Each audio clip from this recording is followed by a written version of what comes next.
letter arrived on a Tuesday, carried not by the usual courier, but by a boy no older than 12, mud to his knees, shaking from cold and something worse than cold: fear. The boy had been told to place the letter directly into the hand of Lord Ashworth, Duke of Calder, and to speak to no one else in the house. He did exactly as instructed, standing in the great hall of Blackmere Castle with water pooling at his boots and his fingers trembling so badly that the sealed envelope rattled like a dry leaf against his palm. The Duke took the letter without a word. He did not look at the boy. He looked at the seal, pressed in dark red wax, stamped with the image of a serpent curled around a dagger.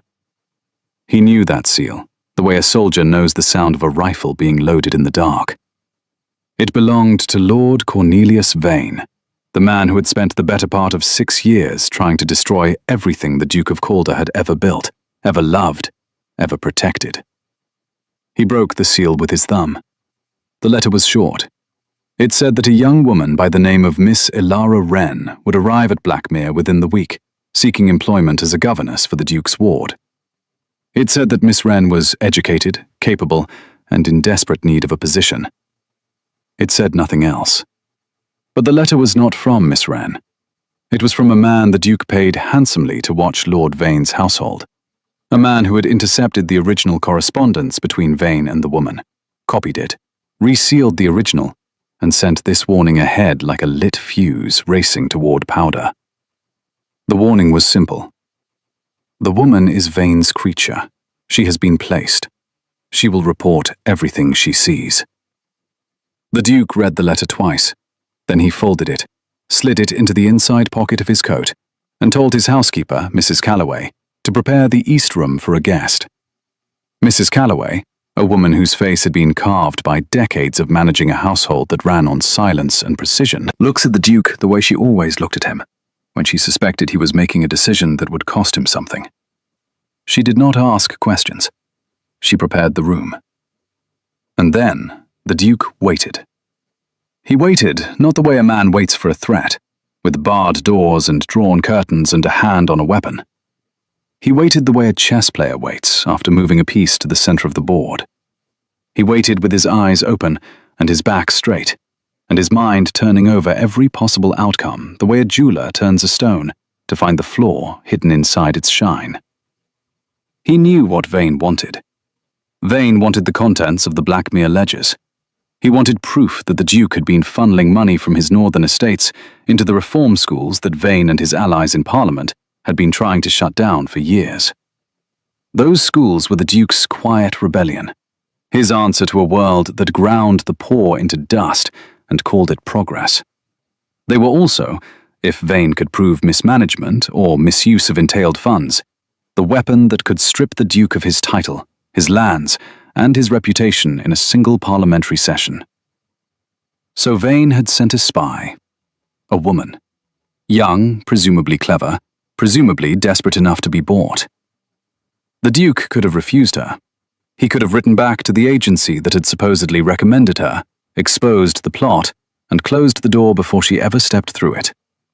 He could have ended the game before it started. He did not. And to understand why, you have to understand something about Lord Ashworth, Duke of Calder, that almost no one in England understood. Not the men who sat beside him in the House of Lords. Not the women who whispered about him at balls he rarely attended. Not even his own brother, who loved him, but had long ago stopped trying to reach the part of him that lived behind the wall. The Duke was not cold. He was not cruel. He was not the stone-faced tyrant the gossip columns painted him to be, a man who had buried his wife 3 years ago and sealed himself inside Blackmere, like a king locking himself inside his own tomb.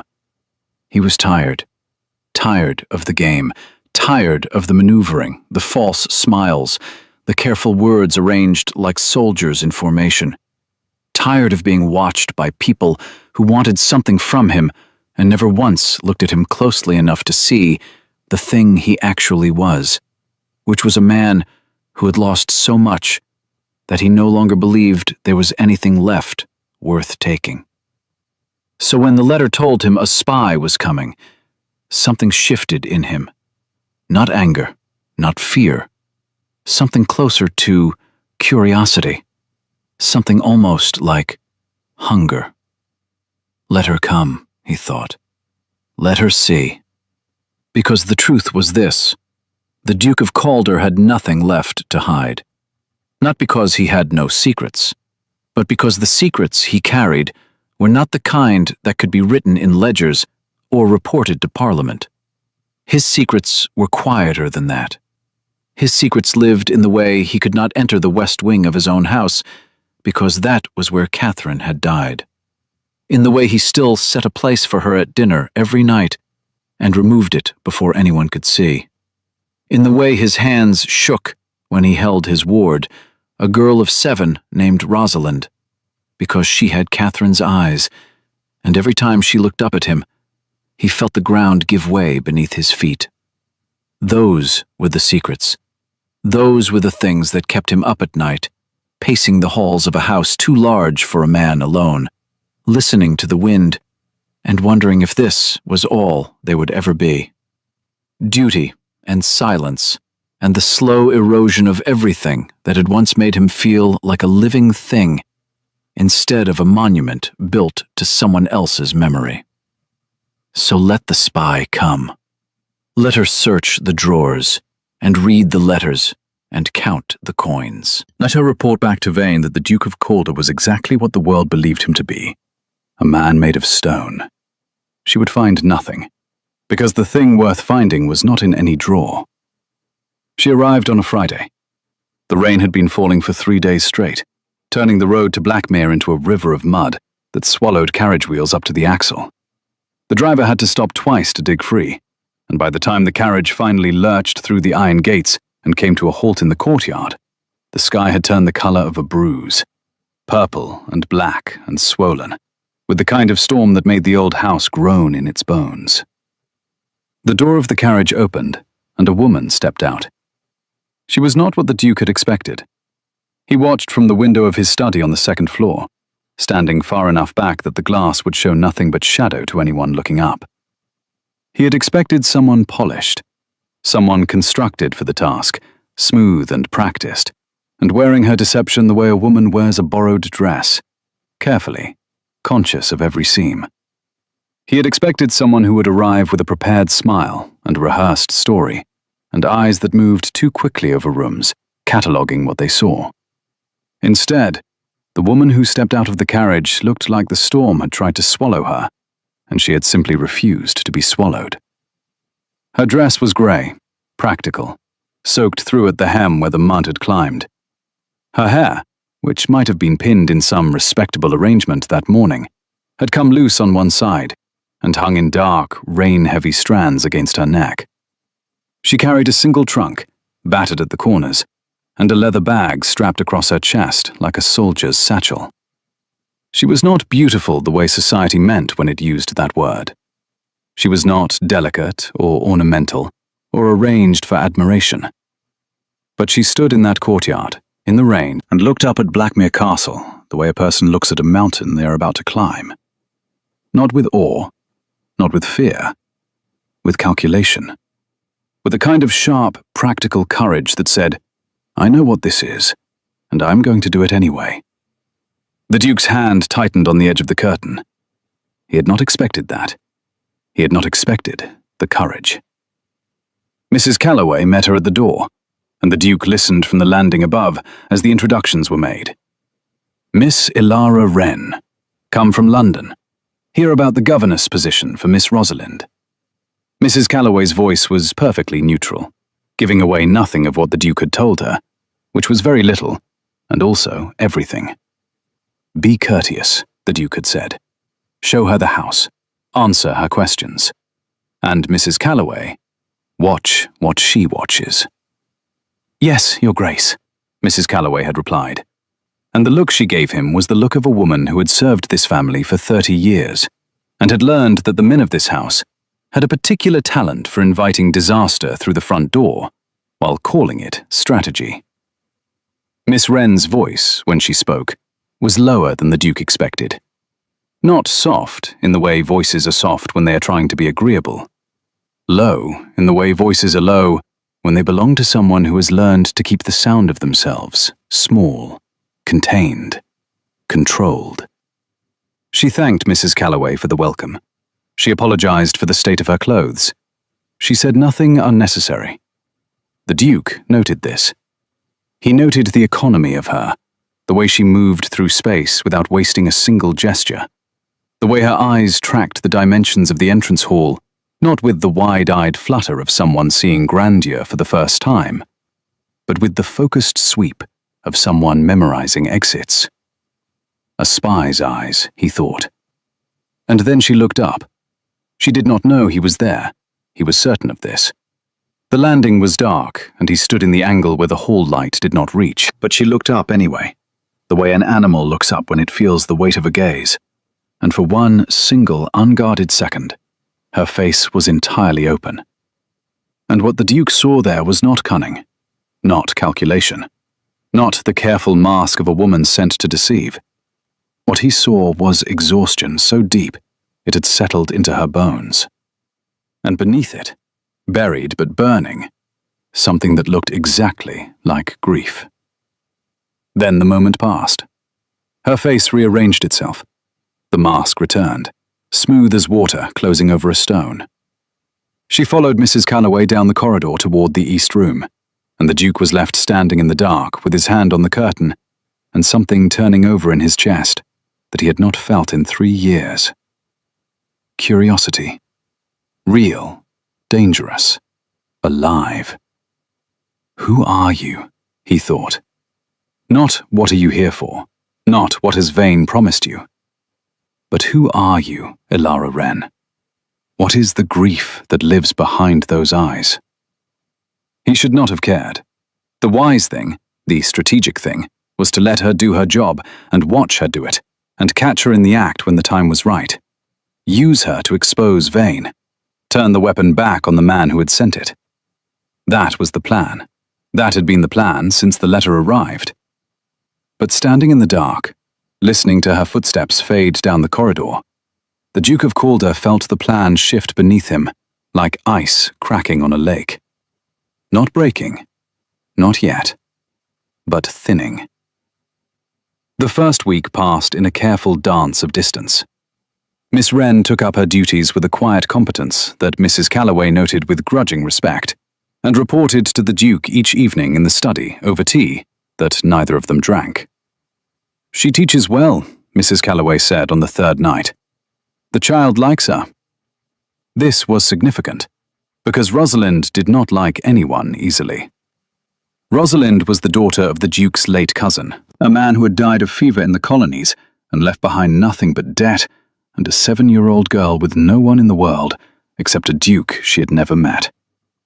The Duke had taken her in without hesitation, because that was what duty required, and because when he had looked at her standing in the doorway of his study for the first time, small and silent, and holding a stuffed rabbit with one ear missing, he had felt something crack open inside him that he had believed was permanently sealed.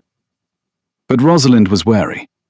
She had learned, in her 7 years, that adults left. They died, or they went away, or they simply stopped looking at you one day, and the world went on as though you had never mattered. She tested every person who came into her life, the way a sailor tests ice before crossing, one careful step at a time, ready to retreat at the first sign of fracture. She tested Miss Wren by refusing to speak for the entire first day. She sat in the schoolroom on the 3rd floor, a room the Duke had furnished with maps and books and a globe that spun on a brass axis, and she stared at Miss Wren with Catherine's brown eyes and said nothing. Miss Wren did not push. She did not cajole or bribe or perform the exaggerated warmth that adults often use on children they are trying to win. She simply sat down across from Rosalind, opened a book of maps, pointed to a country, and began to tell a story. The story was about a girl who lived on an island so small it did not appear on any map. The girl had a boat, but the boat had a hole in it. So every day the girl would stuff the hole with seaweed and row out into the ocean just far enough to see the next island. And every day, the water would find its way through the seaweed, and the girl would have to row back before the boat sank.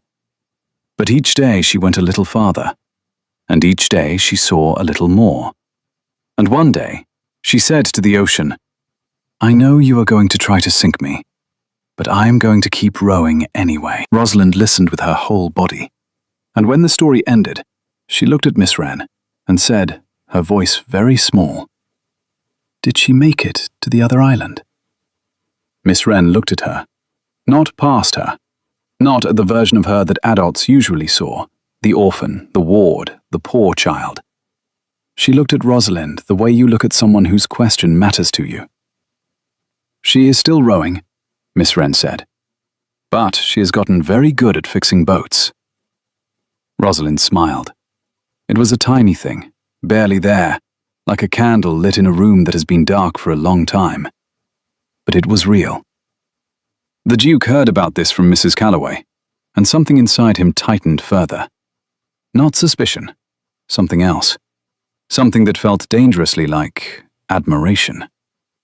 He met Miss Wren formally at dinner that first Friday, a full week after her arrival.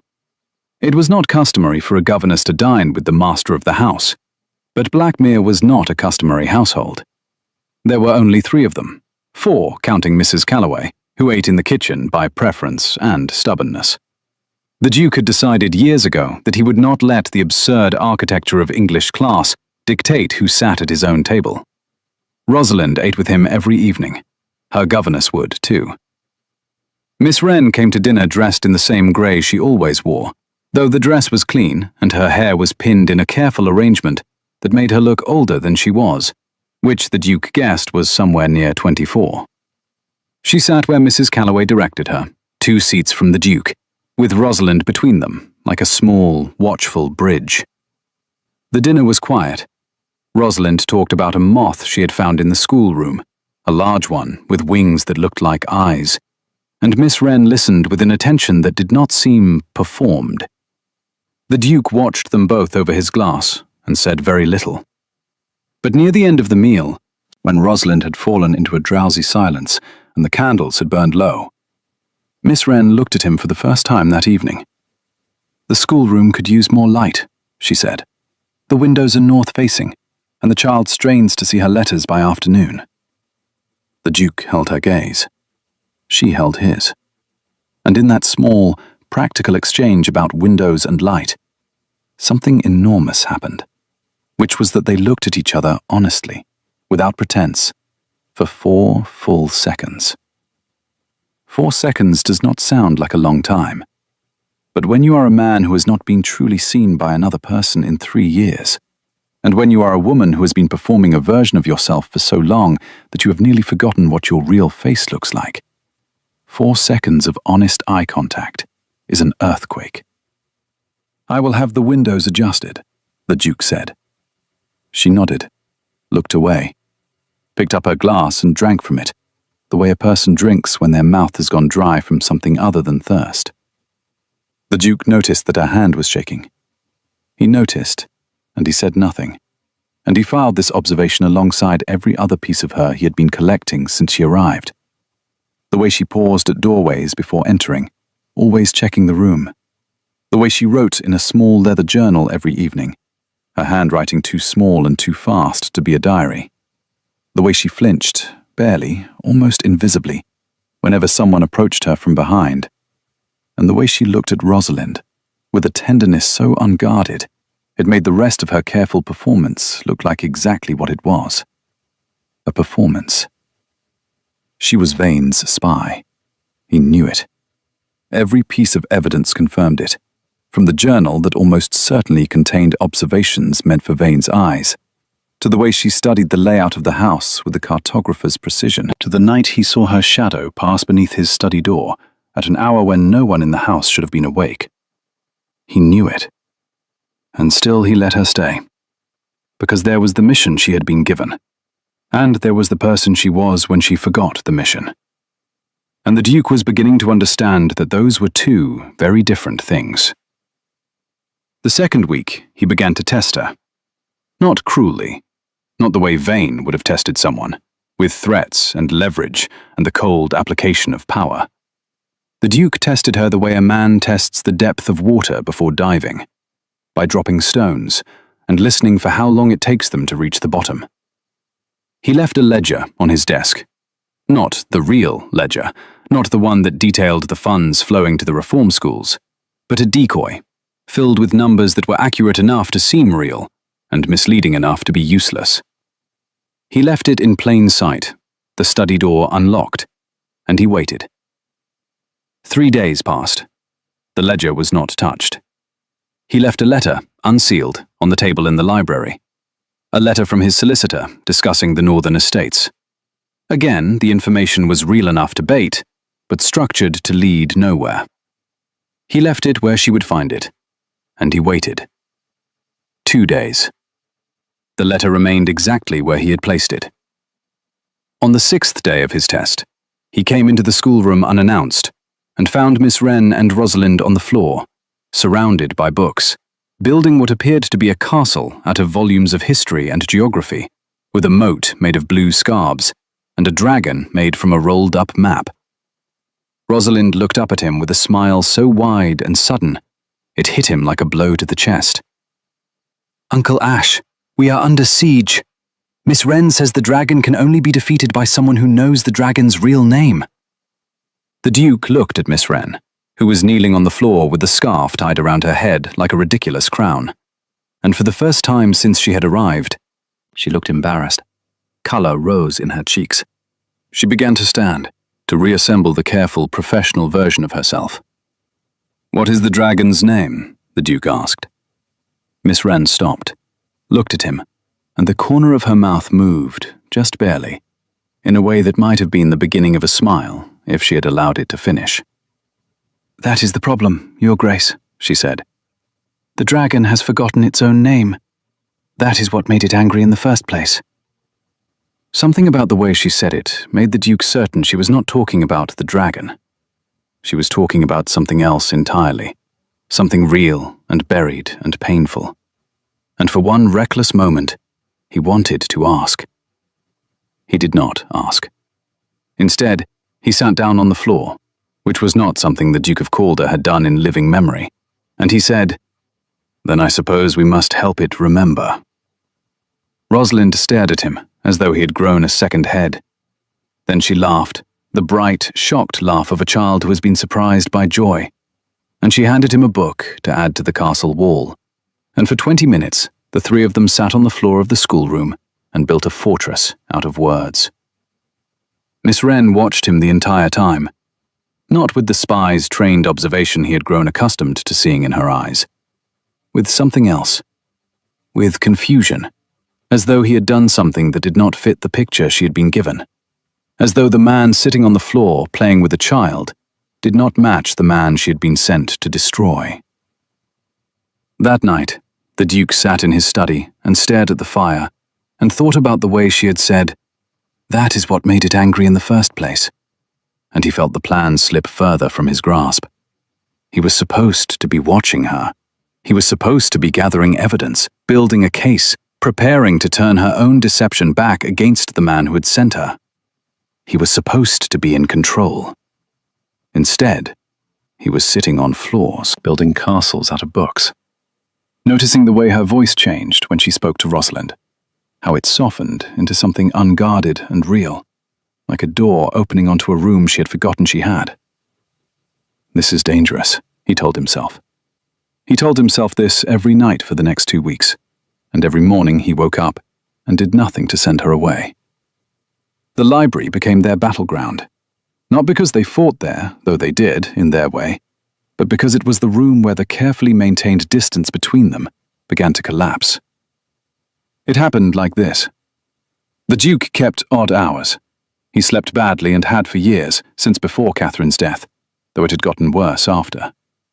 He often found himself in the library at midnight, reading not for pleasure, but for the exhaustion that reading eventually produced, a way to tire his mind enough that his body would follow. Miss Wren, as it turned out, also kept odd hours. He found her there on a Wednesday night, 3 weeks into her employment, curled in the leather chair by the window with a book open on her lap and her shoes off, which was such a small and human detail that it undid something in him he could not name. She had not heard him come in. She was reading with the total absorption of someone who has forgotten that the world outside the page exists.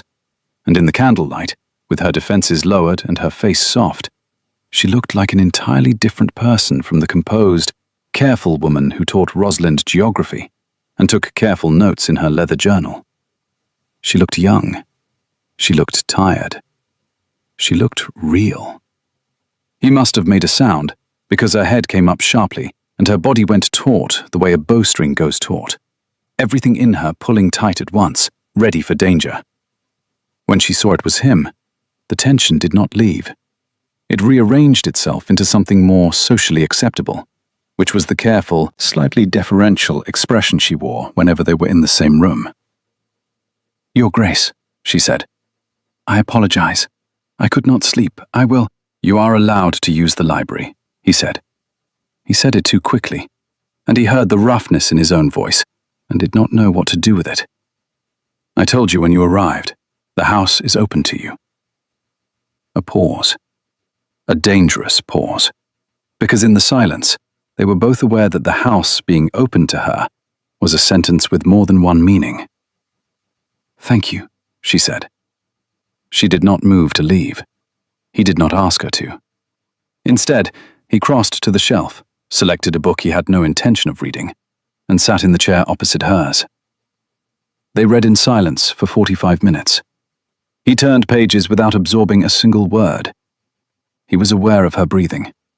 He was aware of the small sound she made when she found a passage she liked, a quiet exhale, almost inaudible, like a tiny sigh of recognition. He was aware of the candlelight catching the line of her jaw and the shadow her eyelashes cast on her cheekbone, and the fact that he was cataloguing these details with the same obsessive precision she used when mapping his house. "We are the same," he thought, and the thought was so unexpected and so obviously, terrifyingly true, that he closed his book and left the room without saying goodnight. She was there the next night, and the night after that, and the night after that. They did not speak at first. They simply occupied the same space, reading in a silence that grew warmer with each evening, until the silence itself became a kind of conversation. The silence said, "I see you. I know you are here. I am choosing to be here too." On the 5th night, she spoke. "This book," she said, holding up the volume she had been reading, a collection of essays on educational reform, "is wrong about nearly everything." The Duke looked at her. "That book," he said, "was written by a man who has never set foot inside a schoolroom." She met his eyes, and for the first time, there was something in her gaze that was neither careful nor guarded. It was fire. "The system is designed to fail," she said, and her voice had dropped the deferential register entirely. "They do not want children educated.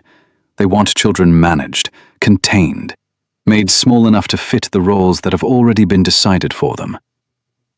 The Duke set his book down. He looked at her, this woman who had been sent to spy on him, who was sitting in his library at midnight with her shoes off and fire in her voice, arguing about the education of children with a passion that could not be faked.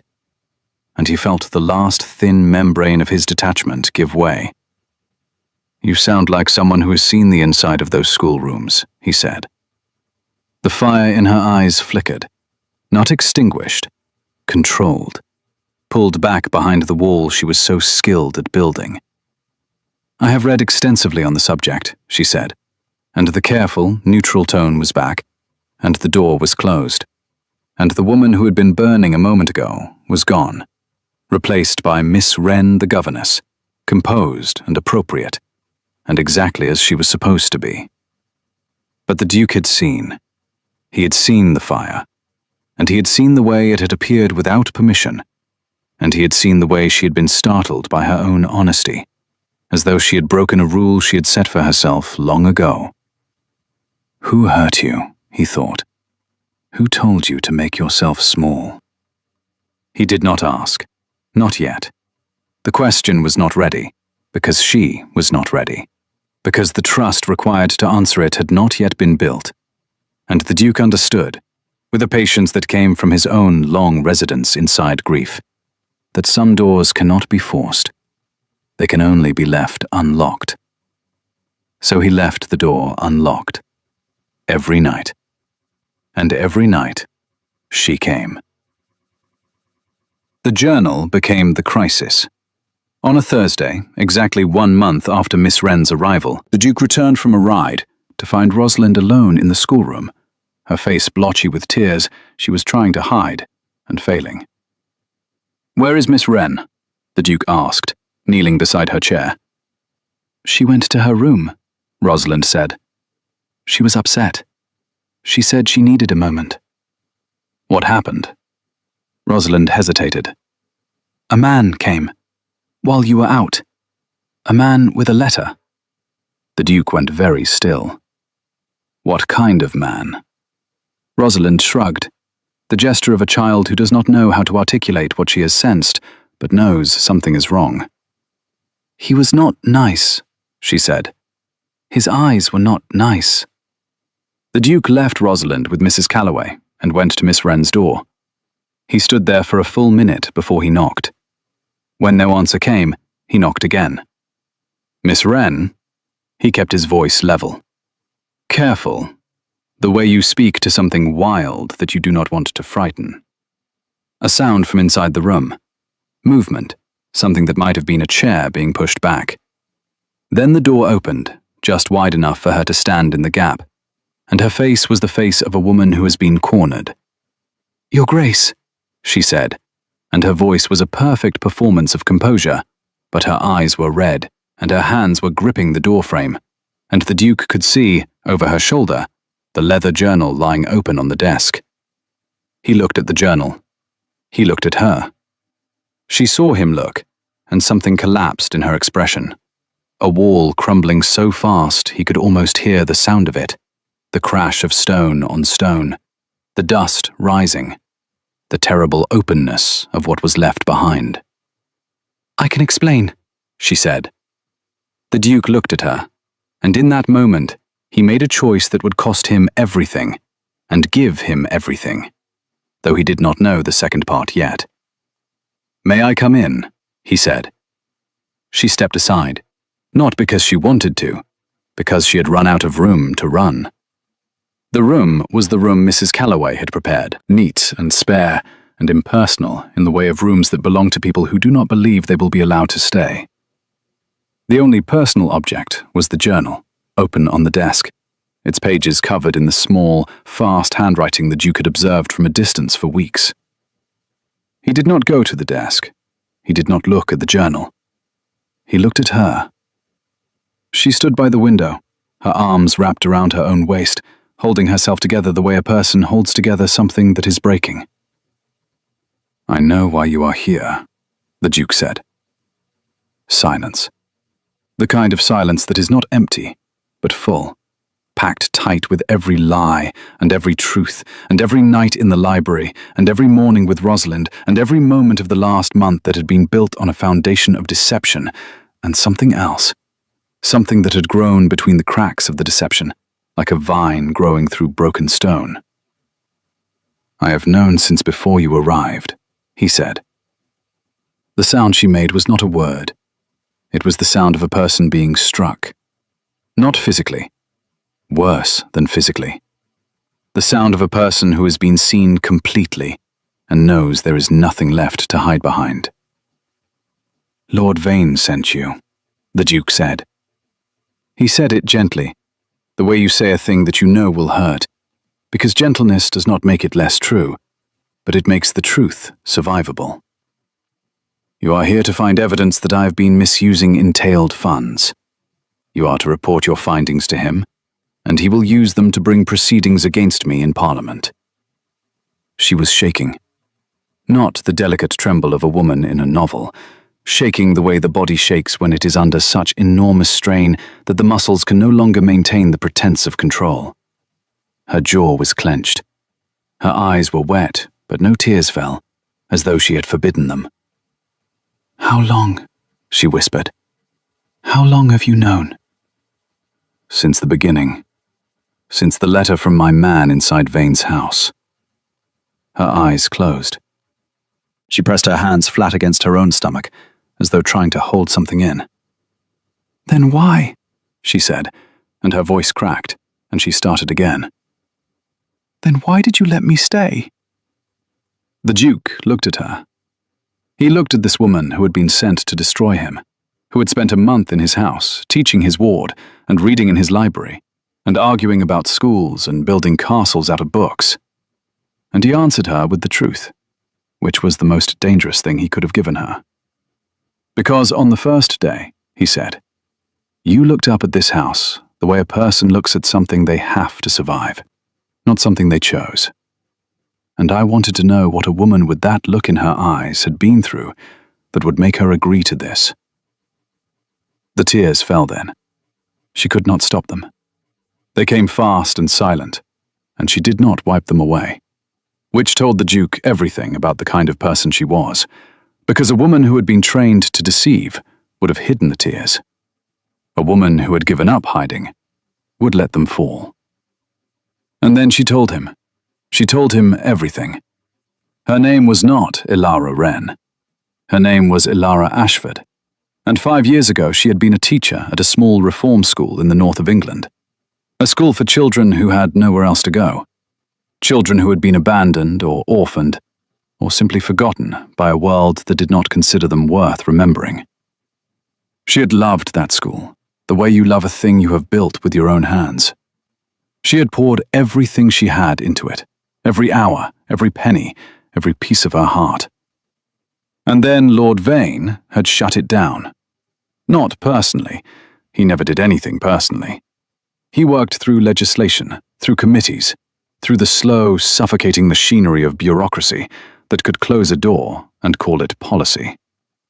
The school had been deemed unfit. The children had been scattered. Ilara had been left with nothing, not even the right to protest, because in the eyes of the law, she was no one. A woman without title, without connection, without the kind of power that makes the powerful listen. And then Vane had come to her. Not immediately. He was patient, the way a predator is patient. He waited until she was desperate, until the debts had mounted and the options had narrowed, and she was standing at the edge of something she could not come back from. And then he offered her a choice. "Work for me," he said. "Go to Blackmere, find what I need, and I will see to it that you are taken care of." He did not promise to reopen the school. He did not promise anything specific. He simply offered survival to a woman who had run out of alternatives, and she had taken it. Because that is what people do when the ground beneath them gives way. They grab whatever hand is extended, even if that hand belongs to someone who means them harm.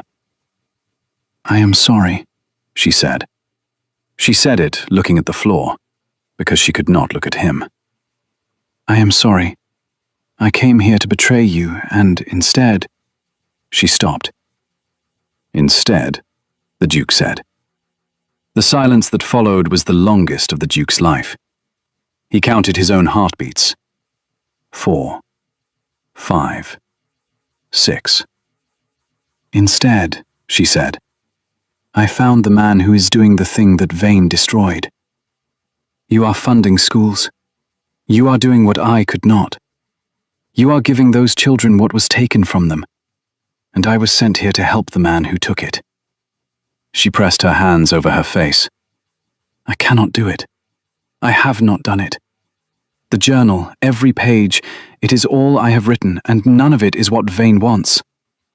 I could not betray you, because you are the first person in 5 years who has done a genuinely good thing, and I will not be the weapon that undoes it." The Duke crossed the room. He did not think about crossing it. His body moved the way a body moves towards something it needs, without strategy, without caution, without the careful calculation that had governed every step he had taken for 3 years. He stopped in front of her, close enough that he could see the pulse in her throat, fast and hard and frightened. Close enough that if he lifted his hand, his fingers would touch her jaw. He did not touch her, not yet. That would come later, and when it came, it would mean everything. But it had not been earned yet, not quite, and the Duke understood the difference between wanting and deserving. "May I see the journal?" he said. She lowered her hands from her face, looked at him with eyes that were raw and red and stripped of every defense. Then she went to the desk, picked up the journal, and placed it in his hands. He opened it. The pages were covered in her small, fast handwriting. But they were not intelligence reports. They were not lists of accounts and observations and strategic weaknesses. They were something else entirely. They were stories. Stories about Rosalind, about the things she said and the questions she asked, and the way her face looked when she discovered something new.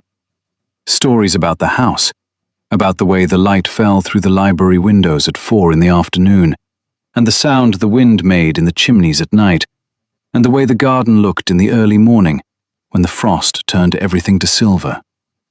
Stories about the Duke himself, though she had not used his name, only called him the man who lives inside the castle of himself and does not know that the door has been open the whole time. He read for a long time. When he finished, he closed the journal and looked at her, and he realized that his hands were shaking, which had not happened since Catherine's funeral, and that there was something in his chest that felt like the first breath after nearly drowning. "You are not his spy," the Duke said. "You are a teacher who lost everything, and was handed a weapon by the man who took it, and you chose not to use it." She shook her head. "That does not make me good," she said. "I still came here under false pretenses. I still lied. Every day, every moment, I have been lying." "You stopped," the Duke said. "That is not nothing."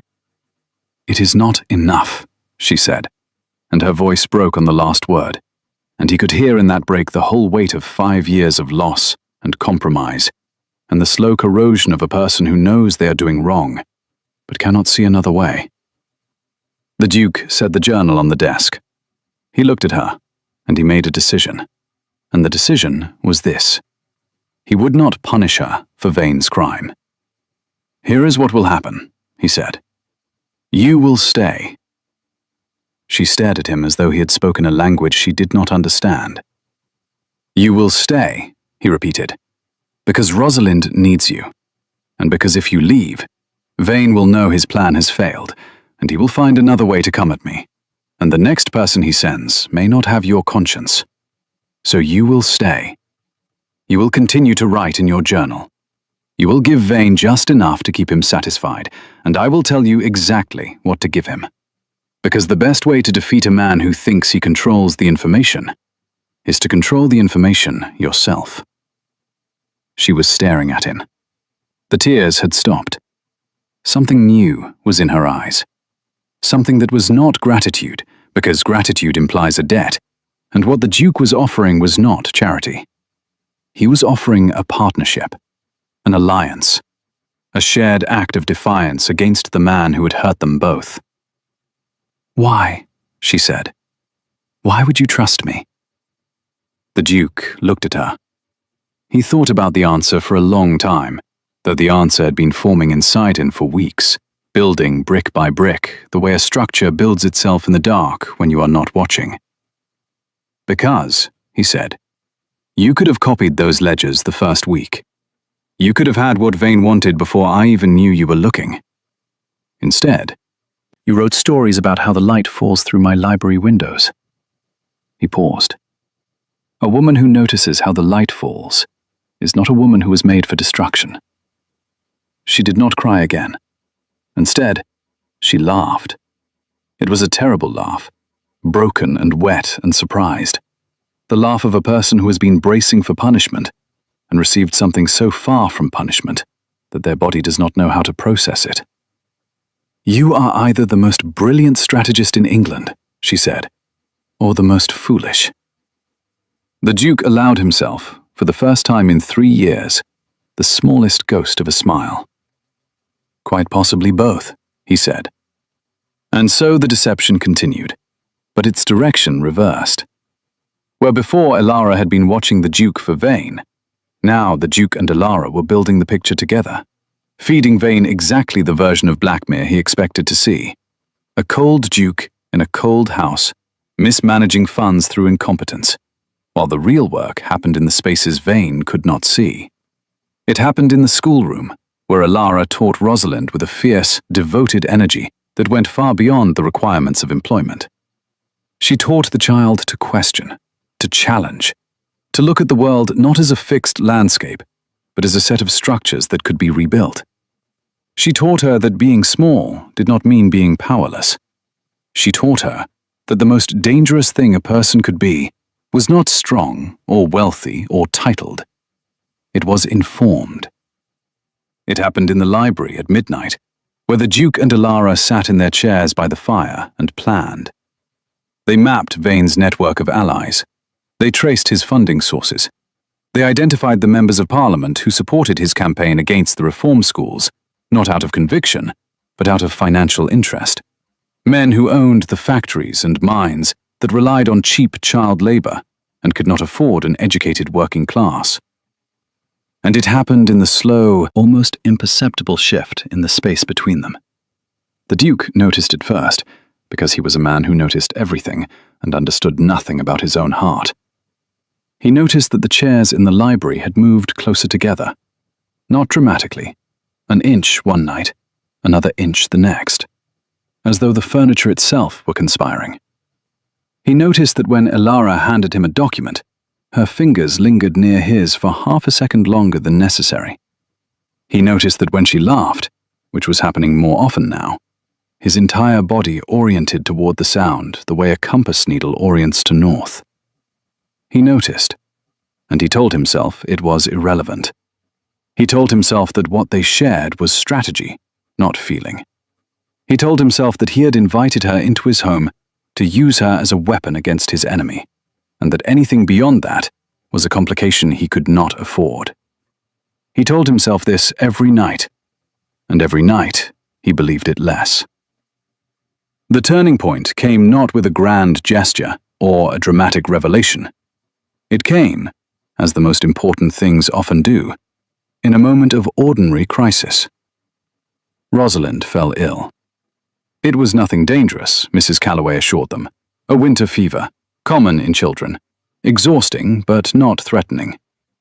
But Rosalind, who had spent so much of her life being afraid, and who had only recently begun to believe that the world might hold still long enough for her to stand on it, was terrified. She cried for 2 days. She clung to the stuffed rabbit with the missing ear. She called out in the night, not for the Duke, not for Mrs. Calloway, but for Miss Wren. Alara did not leave her side for 72 hours. The Duke found them on the 3rd morning, Alara asleep in the chair beside Rosalind's bed, her head tilted at an angle that would leave her neck aching for days, her hand resting on the blanket beside Rosalind's hand, not holding it, not gripping it, just there, just close enough that Rosalind could reach for it if she needed to. Rosalind was asleep too, her face still flushed but peaceful, her breathing even, one hand stretched out across the blanket toward Ilara's. The Duke stood in the doorway and looked at them, these two people who had come into his life through loss and deception and chance. And he felt something break inside him that he had been holding together for 3 years with nothing but will and silence and the rigid performance of control. It was not dramatic. It was not the breaking of a dam or the shattering of glass or any of the violent metaphors people use for emotional collapse. It was quieter than that. It was the moment when you stop holding your breath, when the muscles in your chest release and your lungs fill, and you realize, with a kind of stunned, frightened clarity, that you have been suffocating and did not know it. He loved her. Not the way he had loved Catherine, which had been safe and chosen and sanctioned by every rule of the world they lived in. He loved Alara the way a man loves the thing that has saved him, with terror and gratitude and the bone-deep knowledge that he does not deserve it and cannot survive losing it. He left the doorway before either of them woke. He went to his study. He sat at his desk and pressed his hands flat against the wood and breathed. "This is not part of the plan," he said aloud, to no one, to the empty room, to the portrait of Catherine that hung above the fireplace and looked down at him with painted eyes that could not answer. But the plan had stopped being the plan weeks ago, and they both knew it. Rosalind recovered. Children recover the way spring arrives, suddenly and completely, as though the illness had never happened. Within 2 days, she was running through the halls again, laughing, dragging Ilara by the hand to show her a bird's nest she had found in the garden wall. But something had changed. Ilara was different. The careful distance she had maintained, the professional mask, the precise boundary between governess and something more, had been eroded by those 3 days at Rosalind's bedside. She could not seem to find her way back to pretense. She smiled now, without checking first whether the smile was appropriate. She touched Rosalind's hair when they read together. She called the child darling once, just once, and then caught herself and pressed her lips together as though she had made a terrible mistake. The Duke was different too, though his difference was less visible from the outside. From the outside, he was exactly the same, controlled, measured, precisely courteous. But inside, everything had been rearranged, the way a room looks the same after an earthquake, but every object has shifted an inch from where it was, and the man who lives there can feel the difference in his bones, even if no one else can see it. The library sessions continued, but the planning had slowed. They still spoke of Vane, of strategy, of the carefully constructed reports Ilara sent to London every fortnight, but increasingly they spoke of other things. She told him about the school, about the children she had taught there, their names and their faces, and the things they had said that she could not forget. A boy named Thomas, who had asked her once whether the stars had owners, because he figured everything good must belong to someone. A girl named Ada, who could not read at age 10 and could read anything at age 11, and had looked at Ilara with such astonished joy that Ilara had gone into the corridor and cried so hard she could not breathe. She told him about her parents, who had died when she was 16, within 3 months of each other, her father of pneumonia, and her mother of what the doctors called a broken heart, but was really just the medical profession's way of saying they did not know why a woman who had been healthy her whole life would simply stop living. She told him these things in the dark, in the library, with the fire burning low and the house asleep around them. And with each story she gave him, the Duke felt the distance between them shrink, until it was so small he could feel the warmth of her presence like heat from a second fire. And he told her things too. He told her about Catherine, about how they had been friends first, childhood friends, and how their marriage had been a continuation of that friendship rather than a transformation of it, steady and gentle and built on mutual respect, rather than the kind of love that burns. He told her that he had been a good husband, but not a passionate one, and that this had been his failure, not Catherine's, because Catherine had deserved someone who burned, and he had given her someone who was reliable. He told her about Catherine's death, about the illness that had taken 3 months, and how he had been at her bedside every day, and how, on the last day, she had looked at him and said, "You are allowed to feel things after I am gone." And he had promised her he would. And he had lied, because it was the only kind thing left to give her. He said this, and his voice did not break, because the Duke of Calder had trained himself not to break. But his hands gripped the arms of his chair so tightly that his knuckles went white. And Ilara saw, and she did something that changed everything. She reached across the space between the chairs and placed her hand over his. Not holding, not gripping, just there. Just the warmth of her palm against the back of his hand, light enough that he could pull away, steady enough that he understood she would not. He did not pull away. They sat like that for a long time, her hand on his, the fire dying to embers, the house settling around them like a held breath slowly released. And when at last she lifted her hand and stood to leave, the Duke said her name, Not Miss Wren. He had never called her Miss Wren, because it was not her name. And they both knew it, and the pretense had become so thin it was transparent. "Elara," he said. She stopped at the door. She did not turn around. He could see the line of her back, straight and taut, and the way her hand gripped the door frame the way it had gripped it weeks ago when he had come to her room. But this time, the grip was not fear. "Elara," he said again, and his voice was rough in a way that he could not control, and did not try to. "Thank you."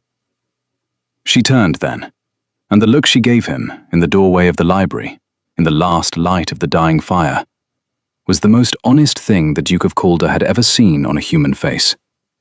It was not love, not yet, not the word, but it was the thing that comes before the word, the moment when the ground shifts, and you realize that the person standing in front of you has become necessary to your survival, in a way that has nothing to do with strategy, and everything to do with the fact that they have seen the worst of you, and remained.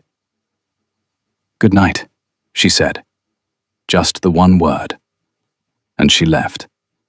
The Duke sat in the dark library and listened to her footsteps on the stairs, and pressed his hand against his chest where the feeling was, and thought, "I am in serious trouble." Vane struck in March. He did not come himself. He was too clever for that, too careful to leave fingerprints on the weapons he used. Instead, he sent a man named Price, a solicitor with a face like a closed ledger and eyes that assessed everything in terms of leverage, who arrived at Blackmere on a wet Monday morning with a document that required the Duke's immediate attention. The document was a summons. The Duke was to appear before a parliamentary committee to answer questions about the management of his northern estates. Specific questions about specific funds. Questions that could only have been formulated by someone with inside knowledge of how the money moved. The Duke read the summons in his study, with Price standing before him, and he felt the old coldness settle over him like armor, the same coldness that had gotten him through Catherine's funeral and the 3 years of silence that followed. The coldness was useful. It turned his mind into a machine and his face into a war. "Where did the committee obtain this information?" the Duke asked, though he already knew.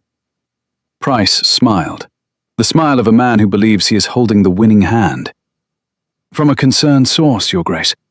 A member of your own household, I believe." The Duke set the document down. He looked at Price, and something in his expression made Price's smile falter, though not disappear. "I see," the Duke said. He said nothing else. Price waited. The silence stretched until it became uncomfortable, then oppressive, then almost unbearable.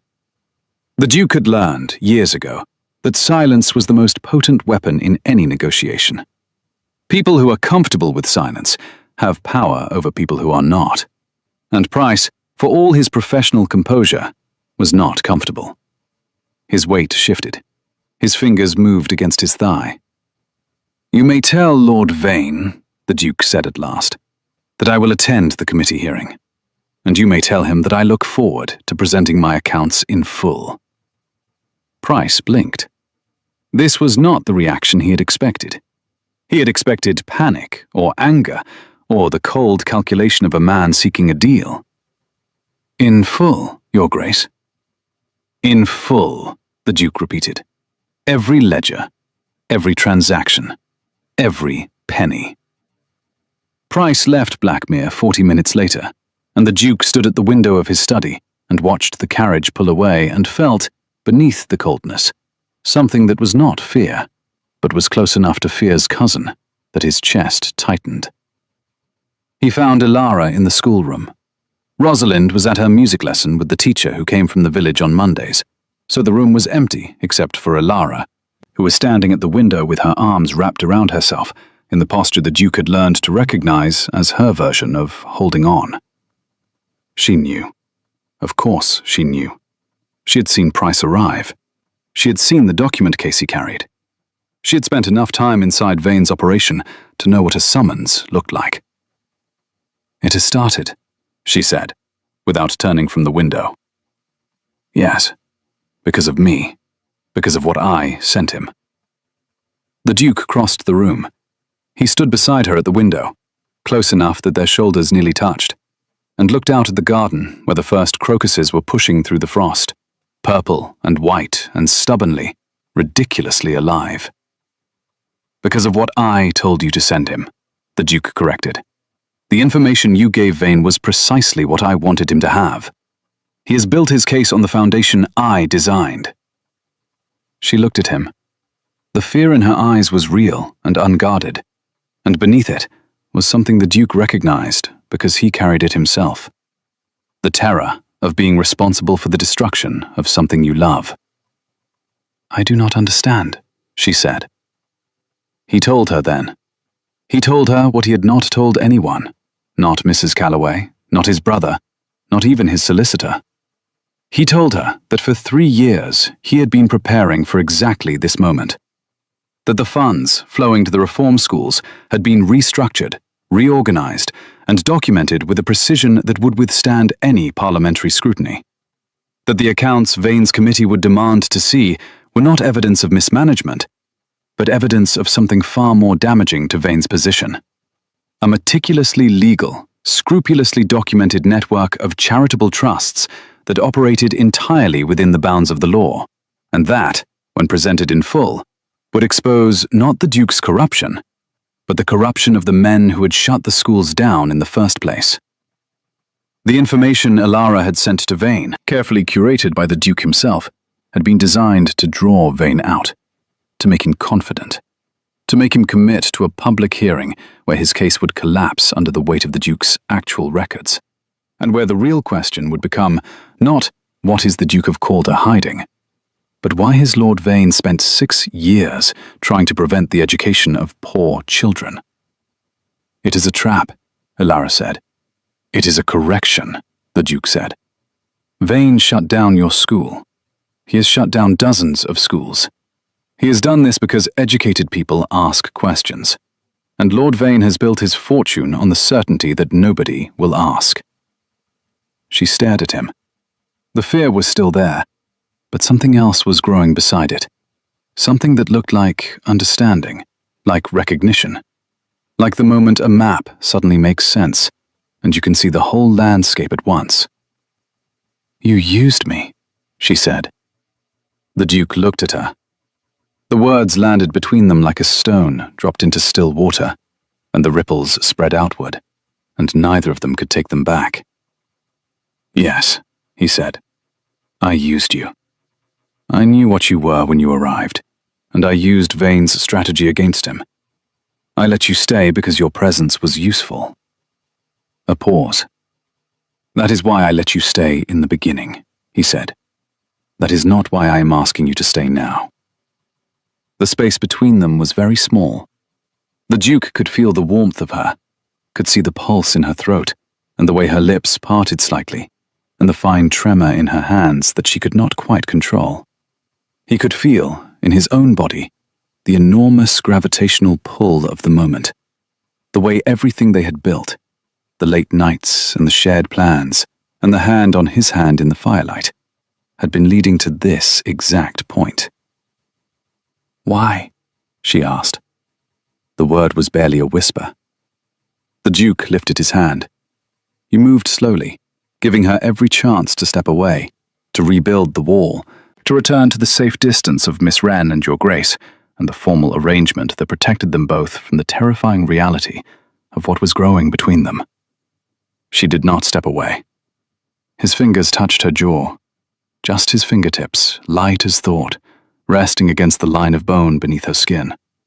She closed her eyes, and the closing of her eyes was an act of trust so enormous that the Duke felt it in his chest like a physical blow.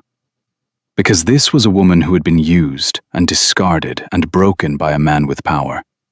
And she was standing here, eyes closed, throat exposed, trusting the Duke of Calder not to be another version of the thing that had already destroyed her once. "Because," the Duke said, and his voice was rough and quiet and stripped of every defense he had ever built. "You wrote in your journal that I am a man who lives inside the castle of himself and does not know the door has been open the whole time. Her eyes opened, wet, bright, burning. "You were right," he said. "The door has been open. But I did not walk through it until you gave me a reason." She kissed him. Not he kissed her. She kissed him. She closed the distance between them, her hands coming up to his face, her fingers against his jaw the way his fingers were against hers. And she kissed him like a woman who had been starving for 3 years and had finally found something real enough to feed on. It was not gentle. It was not tentative. It was the kiss of two people who had been circling each other for weeks, building walls and tearing them down and building them again, and who had finally run out of walls. The Duke's hands moved to her waist. He pulled her closer, and the sound she made against his mouth was the sound of something breaking open, not breaking apart, breaking open, the way a seed breaks open, the way ice breaks open in spring. Destruction that is actually the beginning of something. They stood there in the schoolroom, surrounded by maps and books and the globe that spun on its brass axis, and they held each other. And outside the window, the crocuses pushed through the frost, and for the first time in 3 years, the Duke of Calder felt the warmth reach all the way through him, past the coldness, past the grief, past the fortress he had built around the ruin of his heart, to the place where something new was already growing. The committee hearing was held on a Tuesday in April. The Duke attended alone. He had asked Ilara to stay at Blackmere with Rosalind, not because he was ashamed of her, not because he wanted to hide what she was to him, but because the hearing was Vane's stage, and the Duke intended to dismantle it with surgical precision. And he could not do that if part of his attention was on protecting the woman he loved from the fallout. She had not argued. She had understood, the way she understood most things about him, without needing the explanation spoken aloud. But she had stood in the courtyard when his carriage was loaded, and she had looked at him with eyes that said everything her mouth did not say. And he had carried that look with him all the way to London, like a lantern burning inside his chest. The hearing room was oak-panelled and solemn, filled with men in dark coats who smelled of tobacco and self-importance. Lord Vane sat at the centre of the committee table, his face composed in an expression of concerned duty that fooled no one who knew him, and fooled nearly everyone who did not. He had brought his evidence. He had brought his witnesses. He had brought the full weight of 6 years of planning, and a confidence so absolute it had made him careless. The Duke was invited to present his accounts. He did. He presented them in full. Every ledger, every transaction, every penny that had moved from his estates to the reform schools, documented with a precision that bordered on obsessive, and that reflected not financial deception, but financial transparency of a kind the committee had never seen. The funds were legal. The trusts were properly established. The schools were chartered, inspected, and operated in full compliance with every relevant statute. The Duke's accounts did not show a man hiding money. They showed a man spending it wisely, generously, and entirely within his rights. But that was only the first act. The second act was the Duke's counter-evidence. Documents his investigators had assembled over 3 years. Financial records linking Vane and his allies to factory interests that relied on child labor. Correspondence showing that the campaign against the reform schools was not motivated by fiscal concern, but by the direct financial interests of men who profited from an uneducated, desperate workforce. A letter, in Vane's own hand, to a factory owner in Manchester, assuring him that the schools would be closed and the labor pool would remain undisturbed. The room went silent. The Duke did not raise his voice. He did not need to. He laid each document on the table, the way a man lays stones in a wall, one after another, each one fitting precisely into the shape of the structure he was building. And the structure he was building was the truth. When he finished, he looked at Vane. Vane's face had gone the colour of old paper, and his hands were flat on the table in front of him. And the confidence was gone, replaced by something the Duke recognized, because he had seen it in his own mirror on the worst nights of his life. The recognition that you have lost. The committee voted to dismiss the inquiry against the Duke. A separate inquiry was opened into Vane's financial interests and their relationship to education policy. The Duke left the hearing room and walked out into the London afternoon, where it was raining, and he stood on the steps of Parliament with the rain soaking through his coat and felt, for the first time in 6 years, the weight of the fight lift from his shoulders. He went home. The carriage ride back to Blackmere took 4 hours, and by the time the iron gates appeared through the rain, the Duke was so exhausted that his body felt made of something heavier than flesh. But when the carriage stopped, and he climbed down and looked up at the house, he saw her. Elara was standing in the doorway, not in the courtyard, not running toward him in the rain, because she was not a woman who ran. She stood in the doorway, with her hands clasped in front of her, and her face pale with the strain of hours of waiting, and her eyes searching his face for the answer she needed. He walked toward her. He did not hurry. The rain was cold, and he was tired, and every step felt like it covered a mile. But he walked toward her, because she was the thing he was walking toward, the thing he had been walking toward since the day she arrived in his courtyard, looking like the storm could not swallow her. He stopped in front of her. Water ran from his hair down his face. His coat was heavy. His hands were cold. "It is over," he said. The sound she made was the sound of someone releasing a breath they have been holding for 5 years. Her hands came up and covered her mouth, and her eyes closed, and she swayed, just slightly. And the Duke caught her arms and held her steady, and then she was pressed against him, her face against his chest, her hands gripping the wet fabric of his coat. And she was shaking, not with cold, not with fear, but with the force of something so powerful that her body could not contain it. "The school," she said against his chest. "The evidence about the schools." "It is on record," the Duke said. "Public record. Every newspaper in London will carry it by morning. The schools will not be touched again." She pulled back and looked at him, and her face was wet with rain and tears, and something else. Something that was not grief or relief or even joy, but was all of these things compressed into a single expression so intense that the Duke felt it brand itself into his memory. "You did not just protect your own schools," she said. "You gave me back mine." The Duke looked at her. The woman who had arrived at his house as his enemy's weapon, the woman who had slept in the chair beside his ward's bed, the woman who had written stories about his library in a journal that was supposed to be filled with his secrets. "I did not give you anything," he said.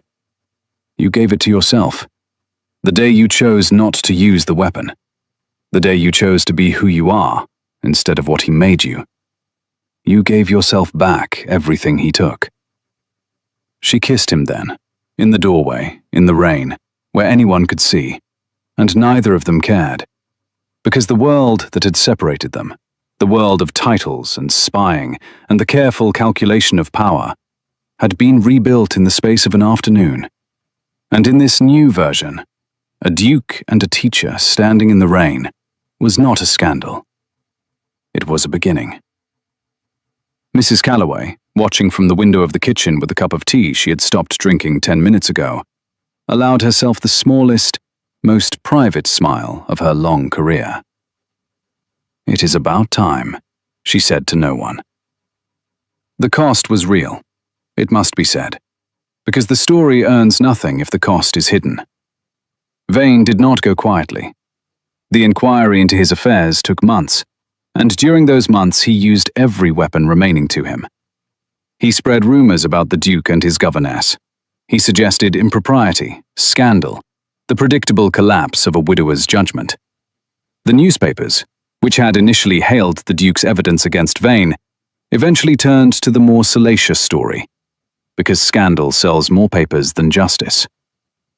The Duke lost allies. Men who had stood beside him in Parliament found reasons to step away. Invitations stopped arriving. The social world that had tolerated his eccentricities as the privilege of rank began to close its doors. Elara offered to leave. 3 times. The first time she said it practically. It would be better for your position if I were not here." The Duke looked at her over his desk and said, "My position means nothing if I purchase it by losing the only thing that has given it meaning," and then returned to his correspondence as though he had said something as ordinary as pass the salt. The second time, she said it angrily, during an argument they had about whether she should attend a public function with him, an argument that was really about whether she was worthy of standing beside him, and that he won by the simple strategy of saying, "You are more worthy of standing in any room in England than half the people currently occupying them, and I will not discuss this further." The third time, she said it at night, in the library, in the dark, with her voice so small and so broken that the Duke felt it like a knife. "You deserve someone who does not come with all of this," she whispered. "All this mess, all this history. You deserve someone clean." The Duke put down his book. He stood. He crossed to her chair and knelt beside it, which was the second time in his life he had lowered himself to the ground, the first being the day in the schoolroom with the book castle, and both times it had been for her. He took her hands. He held them, both of them, wrapped in both of his, and he looked up at her from the floor and said the truest thing he had ever said. "I do not want clean," he said. "I want real. I want the woman who taught my ward that the most dangerous thing a person can be is informed. I want the woman who argues with me about educational policy at midnight. I want the woman who was handed a weapon and chose not to use it, even when using it was the only way to save herself." His hands tightened on hers. "I want you," he said, "as you are, with every scar and every story and every page of that journal. I want the mess. I want the history. I want you." She looked at him for a long time, and then she slid out of the chair and onto the floor beside him, and they sat together on the library carpet, and she put her head on his shoulder, and he put his arm around her, and neither of them said anything for a very long time, because some things are too large for words, and can only be held. They married in June. The wedding was small. Rosalind stood beside Ilara and held a bouquet of wildflowers that she had picked herself from the garden, and Mrs. Calloway stood in the back of the chapel and cried, which she would deny to her dying day. The Duke's brother, Lord Philip Ashworth, served as witness and shook Ilara's hand and said, "I've been trying to get him to feel something for 3 years. Well done." Ilara laughed, and the Duke looked at his brother with an expression that was both annoyed and grateful, and Philip smiled and said nothing else, because he was an Ashworth, and the Ashworth men had always communicated most clearly in silence. The newspapers were unkind. "A duke marries his governess" was the sort of story that wrote itself, and the writers did not bother looking beneath the surface for the truth, because the surface was more entertaining. The Duke did not read the newspapers. Ilara read them once, set them down, and never read them again. Vane's inquiry concluded in autumn. He was not imprisoned. Men like Vane rarely are. But his influence was dismantled, his allies scattered, and his name became, in the circles that mattered, synonymous with the kind of corruption that hides behind legislation and calls itself policy. His factories were investigated. His child labor practices were exposed. The schools he had shut down were, one by one, reopened, including Ilara's. The Duke gave her the funds, not as a gift, because Ilara would not have accepted a gift, as an investment, documented and structured with the same precision the Duke applied to everything, because he knew that the only way to give Ilara something she would accept was to make it a partnership rather than a charity. She rebuilt the school herself. She hired teachers. She enrolled children who looked like the ones she had lost 5 years ago, small and wary and hungry for something no one had ever offered them before. She taught them the way she had taught Rosalind, with fire and patience, and the absolute conviction that every child who walked through that door was capable of more than the world had told them to expect. The Duke visited the school once a month. He stood in the back of the classroom and watched Ilara teach, and felt, each time, the same quiet astonishment he had felt the first time he saw her from the window. Not because she was impressive, though she was. Because she was real. Because she was the woman who had walked into his house as a weapon and had chosen, every single day, to be something else instead. 4 years passed. The library at Blackmere was still their place. The chairs had been replaced because the old ones had been worn through by years of midnight reading, but the new ones were positioned exactly where the old ones had been, close enough that a hand extended from one would reach the other without effort. It was a Tuesday in December, and the fire was burning, and outside the snow was falling in the slow, heavy way it falls when it intends to stay. Rosalind, who was 11 now, and had developed a fierce, delightful habit of correcting adults who underestimated her, was asleep upstairs. The house was quiet. Ilara sat in her chair with a book in her lap and a cup of tea growing cold on the table beside her. The Duke sat in his chair with no book at all, watching the fire, feeling the warmth of the room and the woman beside him, and the house around them that had once been a fortress and was now, improbably, a home. "I have been thinking," Ilara said. The Duke turned his head and looked at her. She was 30 now, and the 5 years since she had arrived at Blackmere had changed her the way weather changes a landscape, not destroying it, but deepening it, carving out new dimensions, revealing what had always been there beneath the surface. The sharpness was still there, the fire, the fierce intelligence, but there was a steadiness now that had not been there before. The steadiness of a person who has found the ground she was meant to stand on and knows it will hold. "About," he said. "About the journal," she said. The journal. The leather journal that had once been her spy's log and had become, instead, a record of the life she had found inside the walls of a house she had come to betray. She still wrote in it. Every evening before bed, she sat at the desk in their room and wrote in the same small, fast handwriting. And the Duke had never asked to read it again, because the first time had been enough, and because he trusted that whatever she was writing was the truth of her, and that was hers to keep. "What about it?" he said. "I have been writing in it for 4 years," she said, "and I realized something." The Duke waited. "I realized that every story I have written in it has been about the same thing," she said. "Not the school, not the children, not even Rosalind, though she appears on nearly every page." She looked at him. The firelight caught the gold flecks in her brown eyes, and the Duke, who had spent 4 years memorizing her face the way a scholar memorizes a text, saw something there he had not seen before. Not vulnerability, not even love, though love was there so deeply it had become indistinguishable from the rest of her. Certainty. "Every story," she said, "is about a man who lived inside the castle of himself and did not know the door was open, and a woman who came through the door, thinking she was his enemy, and found out she was his home." The Duke felt the words land in his chest the way a key turns in a lock, with a soft, definitive click that means something has been opened that will not be closed again. He reached across the space between the chairs. She met his hand with hers, their fingers interlaced, the gesture so familiar now that it required no thought, no hesitation, no negotiation of the distance that had once seemed infinite and was now no distance at all. "Read it to me," he said. She smiled, not the careful, calculated smile she had worn when she first arrived, not the broken, startled smile she had given him when he told her she could stay.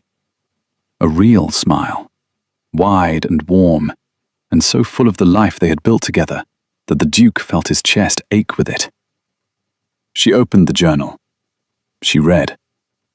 And outside the window, the snow continued to fall on Blackmere, on its gardens and its gates and its old stone walls, covering everything in white, making the whole world clean, making the whole world new, making the whole world look like a place where a spy could become a wife, and a duke could become a man, and a house that was built as a fortress could become, against every expectation and at great cost, and through the slow, stubborn work of two people who refused to stop reaching for each other, the thing it was always meant to be: a home. They say that love is a simple thing, that it arrives like light, like music, like a gift placed in your hands by a kind and generous world. But that is not what love is. Love is not simple. Love is the choice you make every morning when you wake up beside the person who has seen every broken, ugly, frightened part of you, and has decided, again and again, that those parts are worth staying for. Love is the cost you pay, and the cost you would pay again. Love is the door you leave unlocked, knowing that anyone could walk through it, and hoping, with every terrified and stubborn beat of your heart, that the person who does will be the one who changes everything. He knew she was a spy. He knew from the start. He let her stay. And she stayed. And she chose him. And he chose her. And they built, together, in the ruins of everything they had lost, a life that was not perfect and not easy and not clean, but was real, was theirs, was enough, was more than enough, was everything.